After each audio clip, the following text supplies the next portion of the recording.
The AWAKE named Storm. The medical cruiser Benevolence drifted in orbit above the azure world of Nilara, its gleaming white hull catching the light of the binary star system. Inside the ship's primary treatment bay, Dr. Sarah Chen carefully guided a cellular regenerator over the wounded tentacle of her Xeraxian patient. The eight-limbed being trilled softly as damaged tissue reformed under the precise ministrations of human medical technology. "There you are," Sarah said with a smile. "Give it 2 days before returning to full load-bearing activities, but you should feel immediate relief." The Xeraxian's skin shifted through a kaleidoscope of blues and greens, their species' expression of gratitude. 3 of its eyes blinked in sequence, the universal gesture of respect across the Galactic Confederation. This was humanity's greatest contribution to interstellar society. Not weapons of war, not faster-than-light innovations, but medicine. When Earth had joined the Confederation 70 years earlier, humans had quickly established themselves as the healers of the galaxy.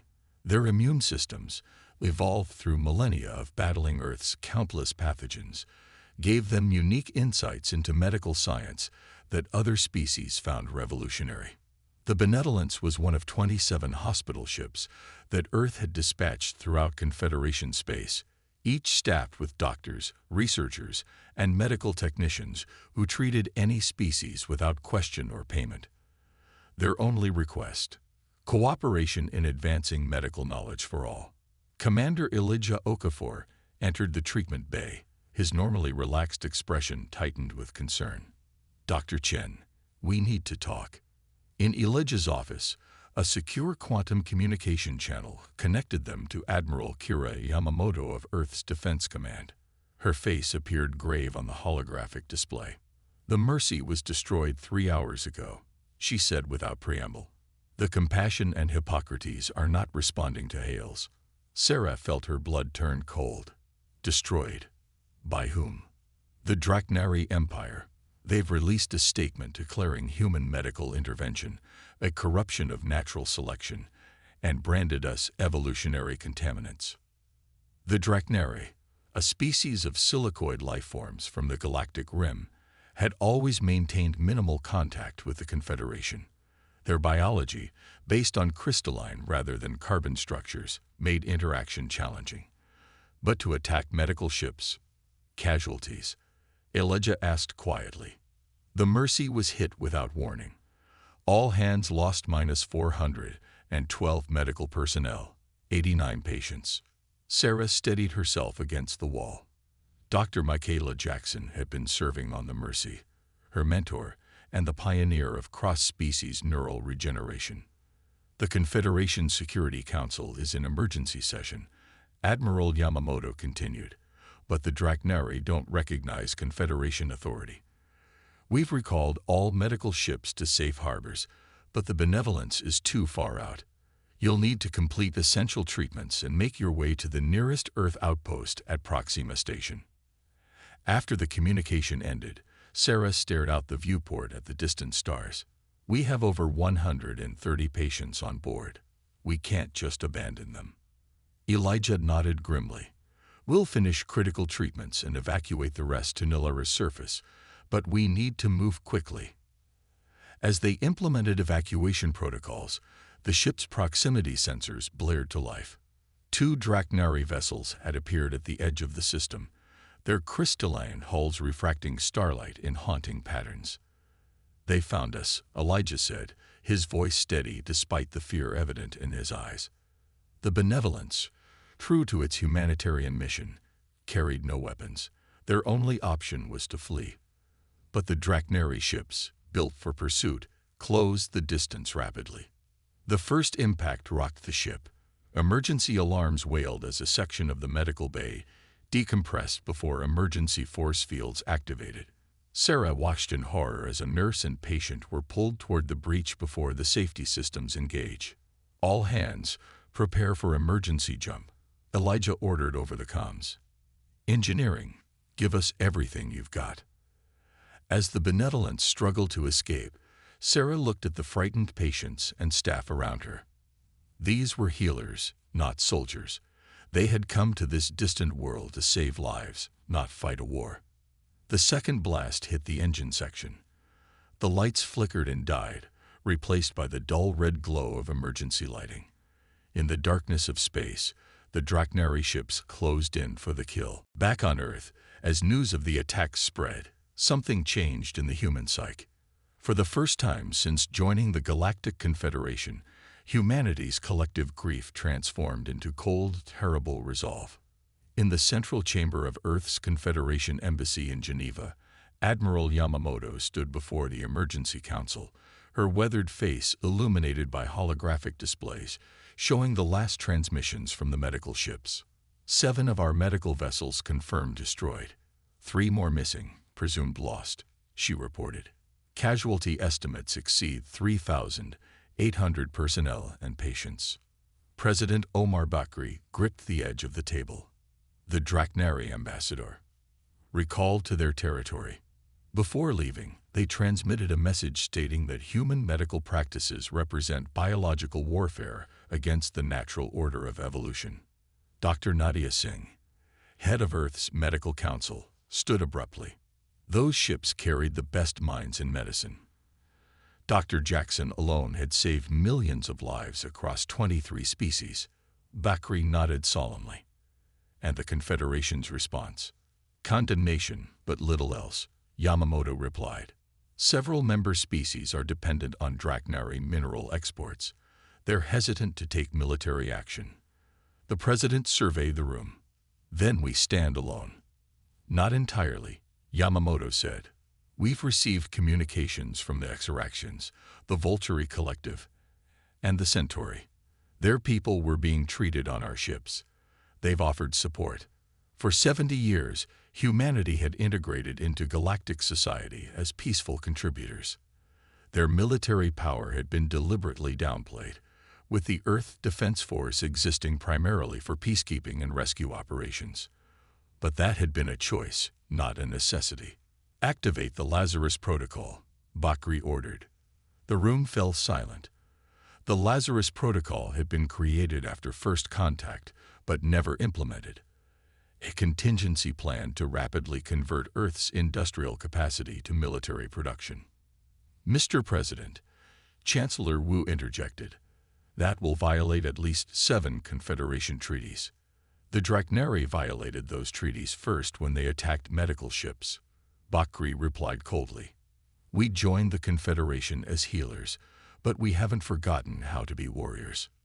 Within hours, shipyards across the solar system that had been producing science vessels and colony ships began retooling. Weapon systems that had been mothballed for decades were brought back online. Veterans who had transitioned to civilian life found themselves receiving priority communications. On Mars Station, Director Maya Patel watched as the old battlecruiser Nemesis was pulled from its orbital dock, where it had sat as a museum piece for 30 years. Teams of engineers swarmed over its hull, upgrading systems and installing new technology. I never thought I'd see her fly again, said Chief Engineer Luis Reyes, standing beside her. Neither did I, Maya replied, but they're recommissioning every combat-capable ship we've got. The Nemesis was just one of dozens of vessels being rapidly prepared for combat. Earth had maintained peace for so long that many in the Confederation had forgotten what humanity was capable of when threatened. In orbital laboratories, Dr. Weizhang worked feverishly with his team. As Earth's leading expert in crystalline-based biology, he had spent years studying Drachnari physiology out of scientific curiosity. Now his research had taken on a darker purpose. The Drachnari evolved in high radiation environments, he explained to the military personnel gathered in his lab. Their crystalline cellular structures are naturally resistant to conventional weapons, but they have vulnerabilities we can exploit. On screens around the room, molecular models rotated, showing compounds that could disrupt Drachnari cellular cohesion. You're talking about biological weapons, General Teresa Alvarez stated. We met her gaze unflinchingly. They targeted our healers. They've made it clear this is a war of biology. Throughout the solar system, humanity prepared. Ships that had carried doctors to distant worlds were now being filled with soldiers. The species that had extended a hand of healing to the galaxy was now clenching that hand into a fist. And in the void between stars, the surviving crew of the medical ship Benevolence, now prisoners of the Drachnari, had no idea that they had become the catalyst for a war that would reshape the galaxy. The orbital shipyard above Europa gleamed with activity, a stark contrast to its usual methodical pace. Captain Layla Rodriguez watched from the observation deck as the assault carrier Retribution received its final armaments. Around it, 5 smaller vessels, the Thunder, Lightning, Tempest, Hurricane, and Cyclone, formed a deadly constellation. "The Vengeance Fleet," remarked Admiral Yamamoto, coming to stand beside her. "A fitting name." "Angels of Death," Layla replied quietly. Yamamoto studied her profile. "You were a medical officer on the Benevolence before transferring to tactical command, weren't you?" Layla nodded, her eyes never leaving the ships. 3 years under Dr. Chen. I knew 42 people on those medical ships. "That's why I want you as my XO on this mission," Yamamoto said. "You understand what we lost." The Vengeance Fleet represented the first strike force of Earth's reawakened military machine. Each ship carried newly developed weapons specifically designed to target Drachnari vulnerabilities, along with elite combat teams trained in the unusual environment of crystal-based worlds. In a secure laboratory deep within the Retribution, Dr. Wei Zong calibrated a delivery system for what had been dubbed fracture particles, microscopic drones programmed to recognize and disrupt Drachnari cellular structures. "These aren't like any weapon we've deployed before," he explained to the assembled Special Forces team. "They're selective. They'll ignore carbon-based life entirely." Major James Takahashi, leader of the strike team, picked up one of the deployment canisters, "So they won't harm any prisoners they might be holding." "Correct. The particles identify crystalline cellular patterns and interfere with their ability to maintain cohesion.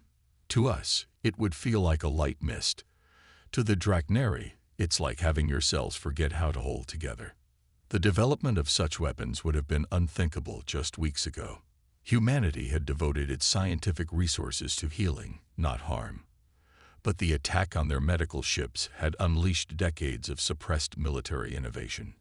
On Earth, in the halls of government, the diplomatic corps made one final attempt at peace. "The Drachnari High Command has agreed to a secure communication," reported Diplomatic Secretary Elena Martinez. President Bakri nodded. "Put them through." The holographic display flickered, revealing the crystalline form of Supreme Commander Varactix, its faceted surface refracting light in complex patterns. "President Bakri," the translator rendered its vibrations, "your species prepares for war." "You attacked our medical ships," Bakri replied evenly. "Unarmed vessels on humanitarian missions. Your healing contaminates the natural progression of species," Varactix responded. "Your interference weakens the galaxy's biological integrity." Those ships carried patients from dozens of different species, all there by choice. Choice is irrelevant when the consequences affect evolutionary trajectories. The Confederation has become dependent on human medical intervention. This creates vulnerability. Bakri leaned forward. "Commander, I offer one chance for peace. Return our surviving personnel and patients, withdraw to your territory, make reparations for those killed." The crystalline being vibrated in what the translator interpreted as amusement. "You misunderstand your position, human. The Drachnari Empire is ancient. Our war fleet has remained dormant for millennia because no species presented a threat. Your medical ships were merely the first step in cleansing the biological contamination your kind represents." The transmission ended abruptly. In orbit above Europa, the Vengeance Fleet received new orders. Their mission had changed from rescue to war. As the fleet prepared to depart, Layla stood in the Retribution's memorial chamber. The walls displayed images of every person lost in the medical ship attacks. She placed her hand on Dr. Chen's photograph. "We're coming," she whispered. "Not as healers this time." The Vengeance fleet departed Europa's orbit in formation, accelerating toward the jump point that would take them to Drachnari space. Behind them, more ships were being prepared, more weapons being forged. Humanity had spent 70 years showing the galaxy how well they could heal. Now they would remind the galaxy how terribly they could fight. Fire and Redemption. The Drachnari border outpost hung in orbit around a barren moon, its crystalline structure refracting starlight in geometric patterns.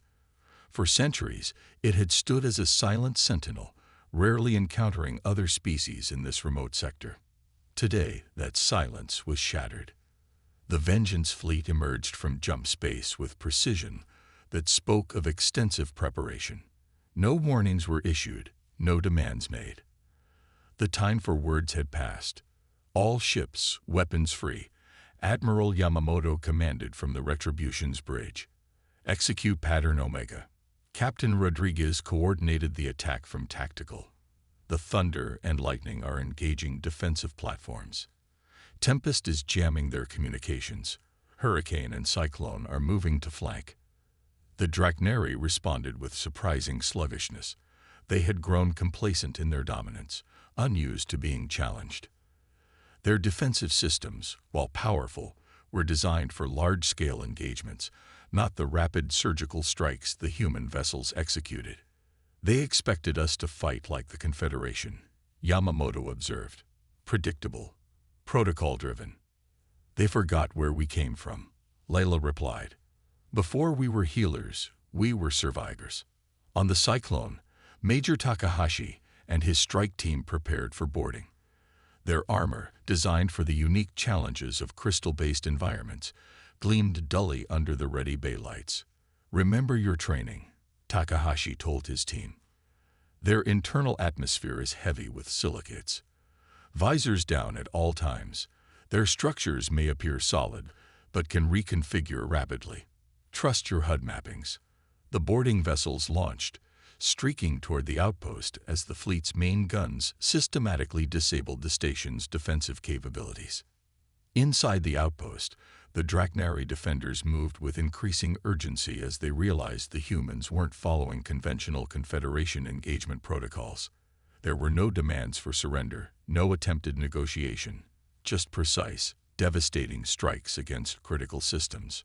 Takahashi's team breached the outer hull, deploying localized fracture particles to clear their entry point.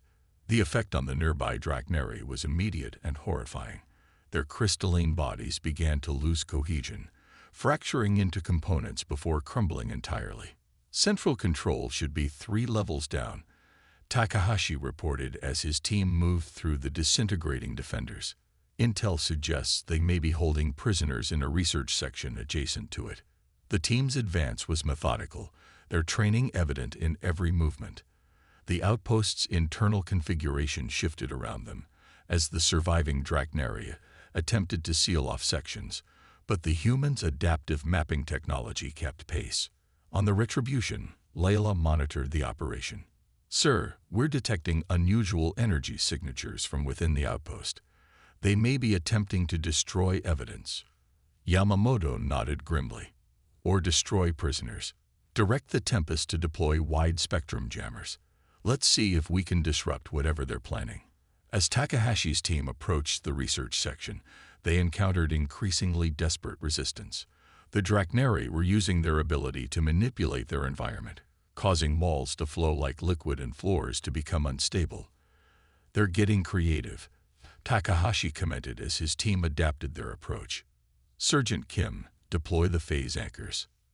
The devices, another product of humanity's reawakened military innovation, projected fields that temporarily forced matter into stable configurations.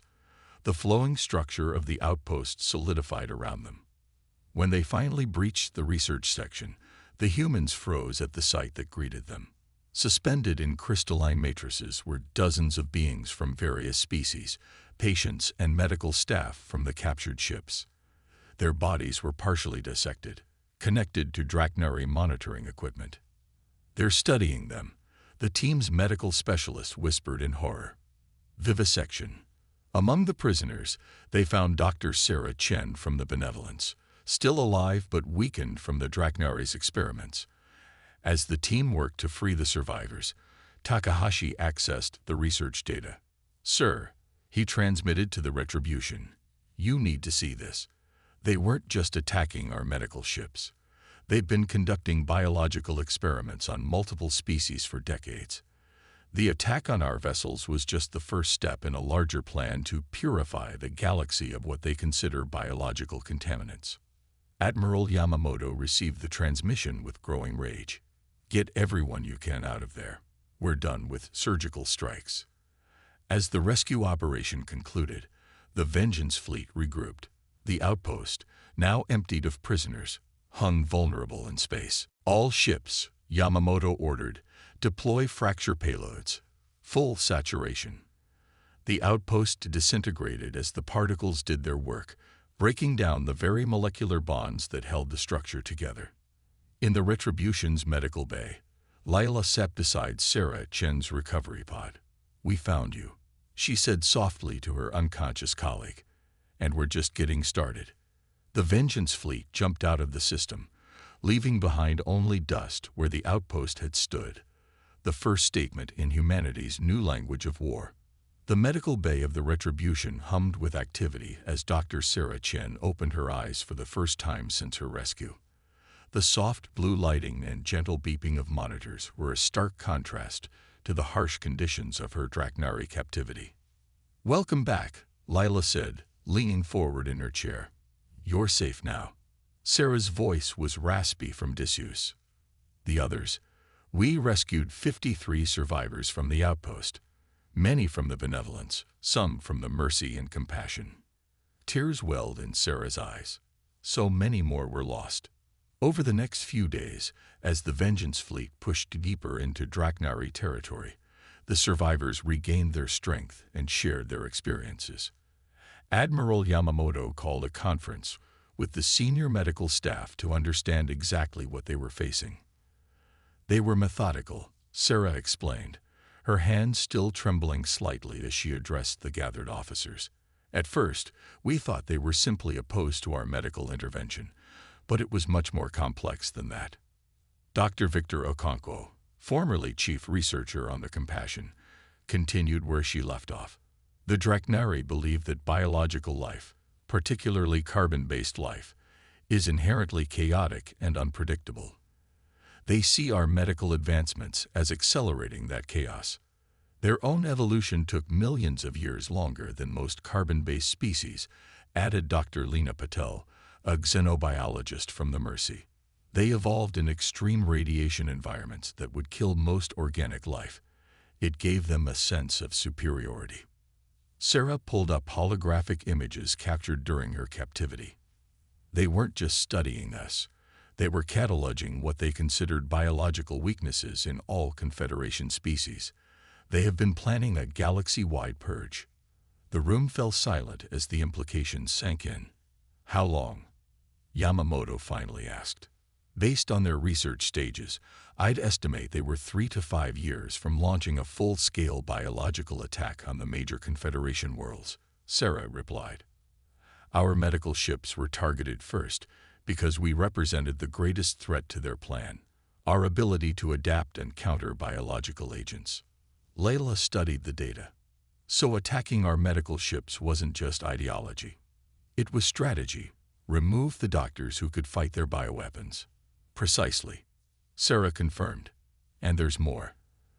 They've established research outposts near population centers throughout Confederation space, hiding in plain sight, gathering data on local populations." Yamamoto activated the strategic display. "We need this information disseminated to Earth Command immediately. The Confederation needs to be warned, whether they believe us or not." As the meeting concluded, Lila escorted Sarah back to the medical bay. The doctor stopped her in the corridor. "These ships," Sarah gestured around them, "the weapons you've developed. How long?" "The Lazarus Protocol was activated immediately after the attacks," Lila explained. "These ships were in mothballs. Research projects were accelerated, retired personnel recalled. The galaxy thinks of humans as healers," Sarah said softly. They've forgotten what drove us to the stars in the first place. Survival. Layla nodded. Earth's history is written in struggle and adaptation. We chose peace when we joined the Confederation, but we never lost the ability to fight. In her quarters that night, Sarah reviewed the tactical data Lila had shared with her. The Vengeance fleet had already struck 5 Drachnari outposts, rescuing prisoners and gathering intelligence.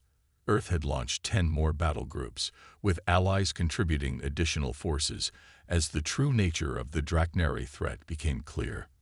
The rescued medical personnel, once dedicated to healing, now found themselves helping to refine weapons against their attackers.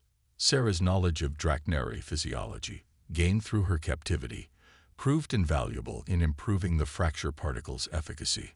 I took an oath to do no harm, she confessed to Lila during a late-night conversation. Now I'm helping design weapons. Sometimes the greatest harm comes from inaction, Lila replied. What would happen to trillions of lives if we let the Drachnari proceed with their plans? As the Vengeance fleet approached the main Drachnari research hub, a massive station orbiting a pulsar, the rescued medical personnel volunteered to join the operation. They had seen firsthand what the Drachnari were planning, and their expertise would be crucial in identifying and securing research data. Admiral Yamamoto initially resisted. You're not soldiers. No, Sarah agreed. We're witnesses. And right now, that makes us more valuable than any weapon you have. The fleet dropped out of jump space within striking distance of the research hub, their arrival masked by the radiation from the pulsar. As they prepared for what would be their most significant engagement yet, Sarah stood on the observation deck, watching the distant station grow larger. They struck Earth's healers, she murmured, echoing the phrase that had become a rallying cry across human space. Now they'll face our warriors. The Drachnari research hub loomed against the backdrop of the pulsar, its crystalline spires absorbing and refracting the intense radiation. Unlike the border outpost, this facility was heavily defended, surrounded by a fleet of Drachnari warships that had lain dormant for centuries until the current conflict. Admiral Yamamoto studied the tactical display on the Retribution's bridge. They've awakened their full defense force. They know we're coming. Good, Lila replied. That means they're afraid.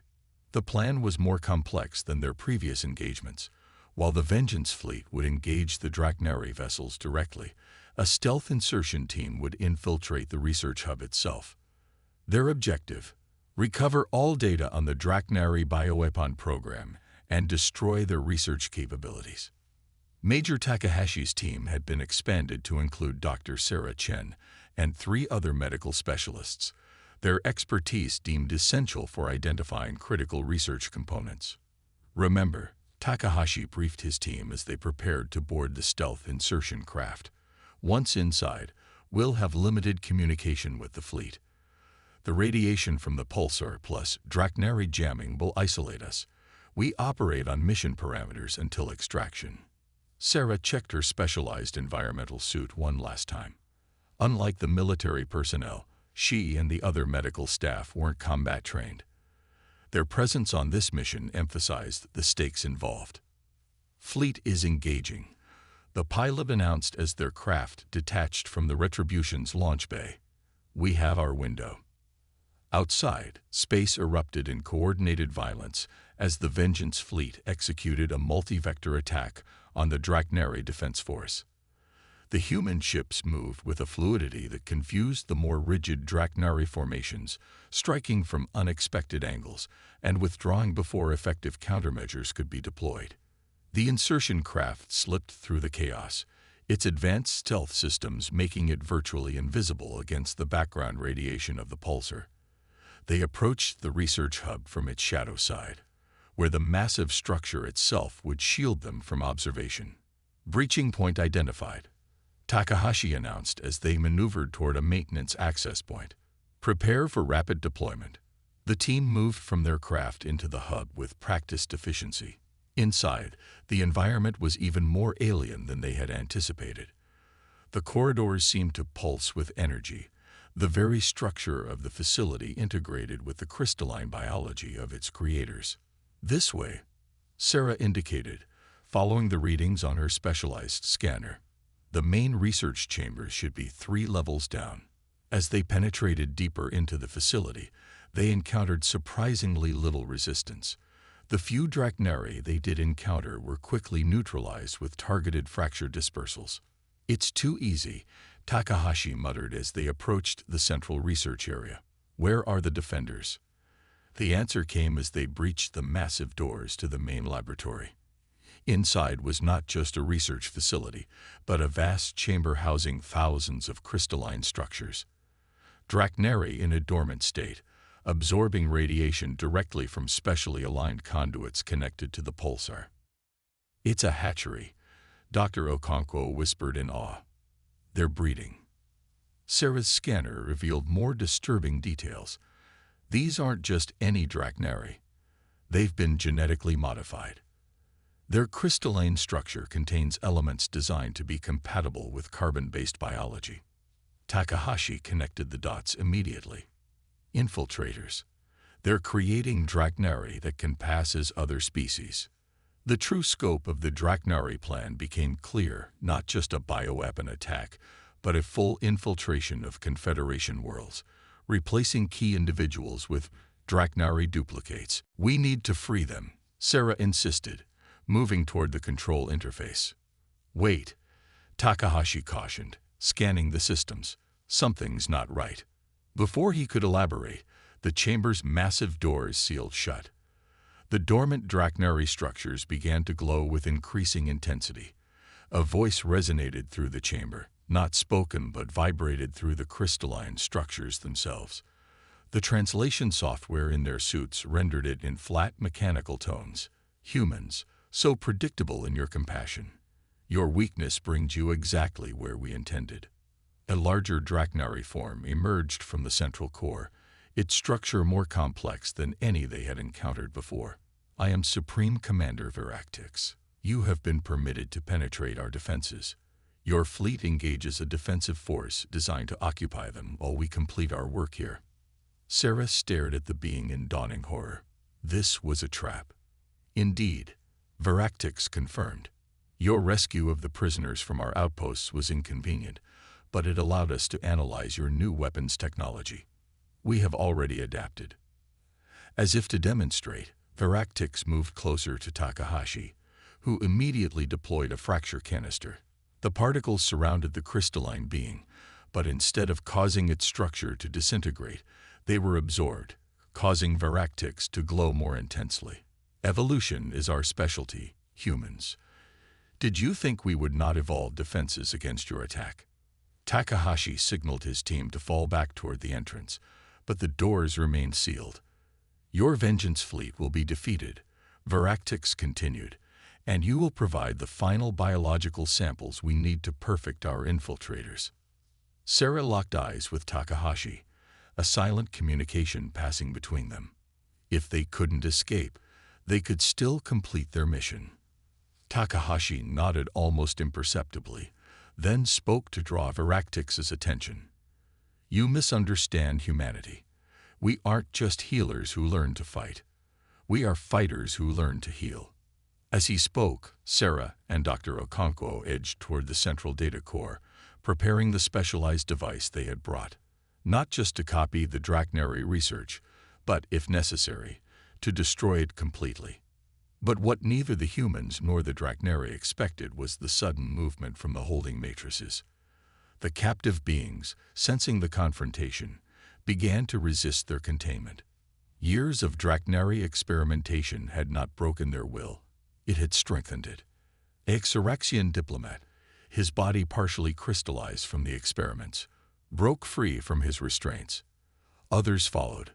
A Volturi engineer, a Centauri pilot, dozens more. They turned on their captors with desperate fury. In the confusion, Sarah reached the central data core and activated their device. "Download initiated," she reported. 90 seconds to completion. Veractix, realizing what was happening, moved toward her with terrifying speed. "You cannot stop what we have begun."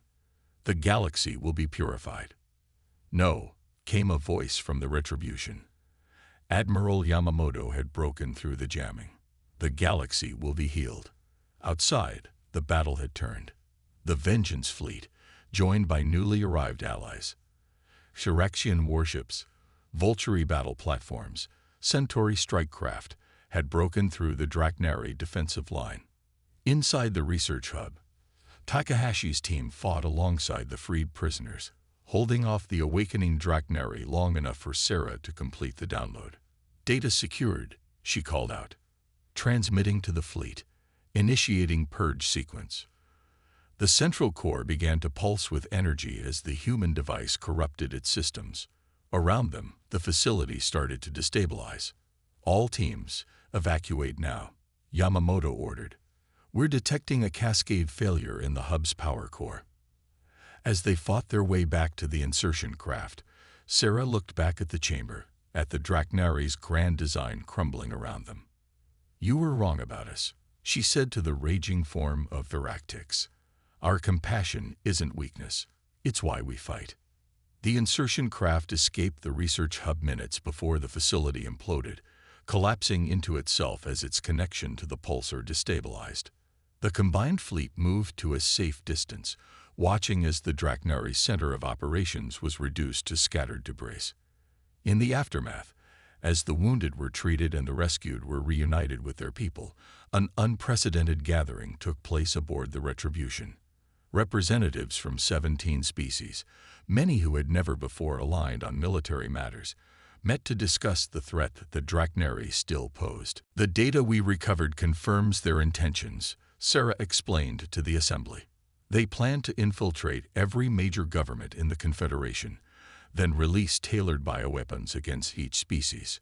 Thanks to your actions, that immediate threat has been neutralized, said the Xeraxian ambassador. But the Drachnari Empire still stands. Admiral Yamamoto stepped forward. Then we stand together. Not just humans, but all who value life's diversity and right to self-determination. The alliance that formed that day would become known as the Confederation Defense Pact, the first true military alliance in the Confederation's history. And at its core were the humans, once known only as healers, now respected as both protectors and warriors. 6 months later, Sarah Chen stood in the observation lounge of the newly commissioned medical cruiser Renaissance. Beside her, Layla Rodriguez watched as the ship's medical staff, human and alien alike, prepared for their first deployment. We're going back out there, Sarah said softly, not just to heal, but to prevent. The best of both worlds, Layla replied. The compassion to care and the strength to protect. Outside, an escort of ships from 6 different species took up formation around the medical vessel, a new protocol established throughout Confederation space. Never again would healers travel undefended. They had struck Earth's healers, believing them to be easy targets. They had forgotten that humans had survived and thrived because they could be both compassionate and ruthless, both merciful and unyielding. They had forgotten that sometimes the gentlest hands are attached to the strongest arms.